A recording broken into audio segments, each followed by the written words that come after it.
लग रहा है जब आप लोग जेल जाते हैं, जेल से बाहर आते हैं, उसमें कोई छापा पड़ता है, भ्रष्टाचार का पैसा सामने आता है, जब वो सब चीजें निकल कर आती हैं सामने और जो आप लोग कर रहे होते हैं उसको क्या कहते हैं साहब? नहीं, बिल्कुल ठीक है हिमानी जी, लेकिन ये आज पहली बार नहीं हो रहा आपके स्टूडियो में कि विपक्ष को राक्षस बोल दो, दैत्य बोल दो। ये पहली बार नहीं है। 2014 के बाद एक परंपरा शुरुआत हुई जब नरेंद्र मोदी जी सत्ता में आए और धीरे धीरे अटैक करना शुरू किया गया उन लोगों के ऊपर जो भारतीय जनता पार्टी को वोट नहीं करते हैं। यदि मैं ये मान लूं कि नरेंद्र मोदी जी हिंदू हैं तो मंदिरों के बाहर भीख मांगने वाले लोग कौन से हैं? वो लोग भी हिंदू हैं। उसकी चिंता क्यों नहीं कि नरेंद्र मोदी जी ने 10 सालों में उनकी चिंता क्यों नहीं कि 10 सालों में जो लोग यहाँ मैं आपको करेक्ट कर दूं, उनकी उत्पीड़न होता रहा। वो प्रधानमंत्री भले ही 2014 में बने, लेकिन सुनिए ना, वो हिंदुत्व का झंडा तो वो पहले से ही उठाते हुए चलते हुए। मतलब हिंदुओं का पोलराइजेशन करने का काम नरेंद्र मोदी कर रहे हैं। अच्छा, तो ये पोलराइज कर रहे हैं। प्रियंका गांधी आज हिमाचल शिमला के नरेंद्र मोदी सुन लीजिए बीच में शिमला मंदिर में क्यों गई है? किसको पोलराइज करने गई है प्रियंका गांधी? प्रियंका गांधी क्यों गई है जाखू मंदिर में? इत्मीनान से पोलराइज करने के लिए इस तरह की भाषा नहीं, ये कोई तरीका नहीं हुआ डिबेट। ठीक है ठीक है, प्रकाश जी एक बार कंप्लीट करने देते हैं, फिर राहुल अवाना। मैं ये आपसे कहना चाह रहा हूं कि नरेंद्र मोदी जी का चेहरा यदि हिंदुत्व का है तो बोले कि वो हिंदू है सिर्फ और हिंदुओं के नेता है, हिंदुओं के प्रधानमंत्री है, बोलते क्यों नहीं है वो? एक बार सिद्धार्थ यादव जी की बात करेंगे, आप सिर्फ मंदिर की बात करेंगे, आप मस्जिद की बात नहीं करेंगे तो मेरा देश धर्मनिरपेक्ष है और आप एक धर्मनिरपेक्ष देश के प्रधानमंत्री हैं। फिर आप जब कहते हैं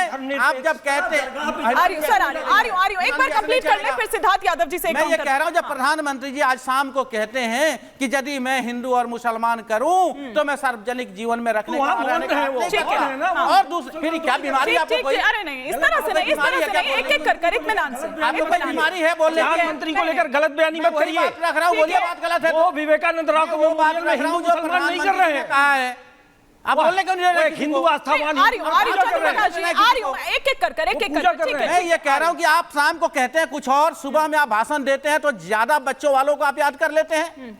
ज्यादा बच्चों वाले और क्या मैं ये कहता हूं कि हिंदुओं में ज्यादा बच्चे वाले लोग नहीं है? समझ गए ना? क्या हिंदुओं में 6 भाई 8 भाई 10 भाई बहन? एक बार सिद्धार्थ यादव जी, फिर आर्य चंद्रिका जी, राहुल अवाना जी। आपका चेहरा ठीक नहीं है, दोहरा मापदंड ठीक नहीं है आपका, ठीक है, भारत इसे स्वीकार नहीं। आप जवाब ले लेती हूँ, क्विक रिएक्शन सिद्धार्थ यादव जी से। सर आ रही हूँ सिद्धार्थ यादव जी, वहां से ये मैसेज देने की कोशिश हो रही है कि हिंदुओं के पीएम कह रहे थे कि अगर वो कहने लग रहे थे कि सिर्फ हिंदुओं के पीएम है क्या, धर्मनिरपेक्ष पीएम नहीं है। अगर देश का प्रधानमंत्री धर्मनिरपेक्ष है तो उसका मंदिर में जाना बैन है क्या? वो लिखा हुआ है कहीं कि अगर धर्मनिरपेक्ष प्रधानमंत्री होगा तो नहीं जाएगा? यही तो परिभाषा में गलती है आपकी। वो देश के प्रधानमंत्री हैं, 140 करोड़ के प्रधानमंत्री हैं, पर जब वो सबका साथ, सबका विकास, सबका प्रयास, सबका विश्वास बोलते हैं तब आपके कान बंद हो जाते हैं, तब आप नहीं सुनते। जब वो बात करते हैं सबकी, जब वो लाभार्थियों में सबको देते हैं, जब वो आवाज सबको देते हैं, सड़क सबके लिए बनाते हैं, जल सबको भेजते हैं, बैंक अकाउंट सबके खुलवाते हैं, उसमें जाति धर्म नहीं देखते, तब आपके कान बंद हो जाते हैं। पर जब वो मंदिर में अपनी आस्था के लिए चले जाते हैं तब आपको धर्मनिरपेक्षता याद आती है, तब आप कहते हैं देश का प्रधानमंत्री कैसा होना चाहिए, वो हिंदुओं का है बस। अरे तब नहीं याद आया था जब वो सबके लिए काम कर रहे थे? इस मानसिकता से बाहर निकलिए, भारत निकल चुका है, ये इंडिया अलायंस वाले बच गए हैं बस। भारत तो तय कर चुका है। अखिलेश जी तो ये भी कह रहे हैं कि भैया भ्रम में है, भारत की बात करना उसमें कोई गलती नहीं है, और INDIA क्या है उसका एहसास आपको 4 जून को होगा। ऐसे क्यों कह रहे हैं अखिलेश यादव जी? वो कह रहे हैं कि लड़खड़ा गए हैं 6 चरणों में। देखिए हिमानी जी, सिद्धार्थ जी एक बार जरा राहुल अवाना जी का ओपनिंग कमेंट। अलायंस कह रहे हैं। हाँ एक बार आ रही हूँ, फिर आप काउंटर रिएक्शन दीजिएगा। राहुल जी। मैडम अभी भैया कह रहे हैं कि मोदी जी सनातन धर्मी है। मैं इनसे भी पूछना चाहूंगा, जब ये इलेक्टोरल बॉन्ड के नाम पे सेल्टर हाउस पे से पैसे कई सौ करोड़ रुपए लें, जब इनका धर्म कहाँ जाता है इनका? अब इन्हें दिख रही है सरकार जा रही है। 4 तारीख को इनकी, मैंने तो सिकंदराबाद में रैली में गई, इनकी हवा निकट गई है। 16 लाख करोड़ रुपए अपने उद्योगपति ने न दोगे, अब किसान को भी मिलेंगे, आम आदमी को भी मिलेंगे। आने वाली 4 तारीख को सरकार जा रही है, कुछ कराना हो देश में। एक बार मोदी जी से कहते मणिपुर भी चले जाते, इतने दिन से मणिपुर चल रहा, 2 दिन का कैंप है मणिपुर में करते, कितने अच्छे लगते। अब हाँ, हिंदू ने बहकाने के लिए हम अपने भगवान के पीछे दुबकते हो मिस्टर मोदी जी, तुम्हें जनता माफ नहीं करेगी। आने वाले 4 तारीख को थारे जितने भी हवाई झूठे वादे थे, चाहे 2 करोड़ नौकरी का हो या 15 लाख अकाउंट का हो, तुमने कुछ नहीं करा। अपने दो दोस्तन का पूर्ति करी तुमने। हिंदुत्व का हमें सर्टिफिकेट मत दो। सही कह रहे भैया, अभी आपकी 1980 से पार्टी बढ़ी, हमारे बड़े बूढ़े तो अंग्रेजन से भी लड़े, और तुम्हारे जब तुम्हारे कद्दावर नेता है वे अंग्रेजन की गुलामी करे उनकी। हमारे बड़े बूढ़े ने शहादत दी है इस देश को। जवाब ले लेती हूं, फिर मैं चंद्र प्रकाश जी का रुख करूंगी। सिद्धार्थ जी। अरे अभी हमारे समाजवादी पार्टी के साथी आए हैं, वो बात कर रहे हैं कुछ यही बात, थोड़ा सा ज्ञान तब भी दिया करो ना जब फतिया पढ़ने जाते हैं, तब सारा ज्ञान अंदर चला जाता है, उनको नहीं बताते। जब तुम जाकर गैंगस्टर्स पर आपके नेता जाकर बोलते हैं और उनके वहां फतिया पढ़ते हैं, वो किसको मैसेज देने के लिए पढ़ते हैं? पर आपका मौका नहीं लगेगा इस पार्टी में, क्योंकि सैफई परिवार से नहीं हो, ध्यान रखना। दूसरी बात कह रहे थे 1980 के बाद हम आए हैं। आप कब आए? आप आजादी के पहले से हो क्या?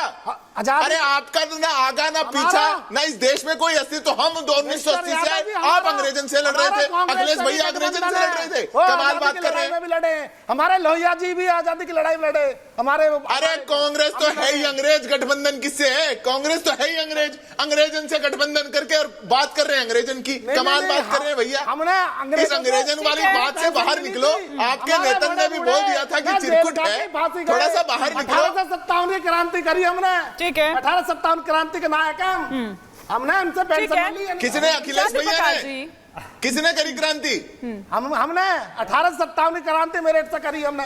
गूगल कर लेना जरा, धन सिंह कोतवाल है। हाँ, अखिलेश भैया गए थे 1857 में क्रांति करने। क्या बात करते हो भैया? ठीक है, मोदी जी थे, मोदी जी हिंदुओं को बचा रहे थे, नरेंद्र मोदी। ठीक है। अब एक बार चंद्र प्रकाश जी और संजय मिश्रा जी, फिर अश्विनी मिश्रा जी का रुख करूंगी। मोदी जी थे बचाने वाले। ठीक है, ठीक है, ठीक है। अंग्रेजों से लड़ रहे थे। लेकिन चंद्र प्रकाश जी देखिए, ध्यान यात्रा करने पर मतलब चुनावी कानून के तहत तो कोई इस तरह से कोई भी ऐसी रोक नहीं है। लेकिन जिस तरह से विपक्ष कह रहा है, विपक्ष को यह भी आपत्ति है कि भैया आप लोग बार बार उस जगह का जिक्र कर रहे हैं जहां पर स्वामी विवेकानंद जी ने जाकर 3 दिन ध्यान लगाया था। आप तुलना कर रहे हैं मोदी जी की उनसे। वो कह रहे हैं कि ये तुलना भी नहीं की जानी चाहिए, ये गलत है।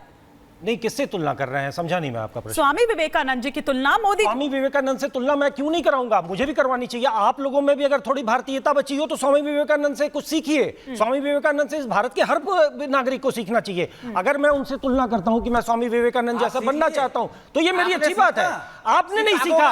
अगर आपने सीखा होता तो आज आप ये घृणा नहीं दिखा रहे होते। नाम पर लोगों को गुमराह किया जाता है। स्वामी विवेकानंद के नाम पर ये घृणा आपकी क्यों आ रही है? नरेंद्र मोदी कर रहे हैं। यही शिकागो में विवेकानंद जी अपने स्पीच में कहे थे कि हम उस देश से आते हैं, इसीलिए आपने स्वामी विवेकानंद को तो हमने रखा। स्वामी विवेकानंद का नाम हम लेते हैं। आप बोलिए ना, करेंगे इस आपने बात तो उनको ऐसे ही छोड़ दिया था। प्रधानमंत्री स्वामी विवेकानंद से घृणा तो आसानी है हमारे लिए। शिक्षा की जरूरत है, आप कहते हैं पूजा कर लो। क्यों नहीं कर ले? कर रहे हैं। क्यों नहीं कर ले पूजा? का विरोध विवेकानंद क्यों नहीं कर रहे? आप बताएंगे कि हम पूजा नहीं करें? वहीं पे लेकर जा रहे हैं। कांग्रेसी बताएंगे कि इस देश में हिंदू पूजा करें या नहीं करें? किस चीज का कांग्रेसी तय करेंगे? उन्होंने नहीं बता। कांग्रेसी चाहते हैं कि हिंदू इस देश में दरगाह पर जाए। आत्मा रो रही होगी जब नरेंद्र मोदी वहां बैठे होंगे। कांग्रेसी तय नहीं करेंगे इस भारत का एक हिंदू दरगाह पे जाएगा या दूसरी बात।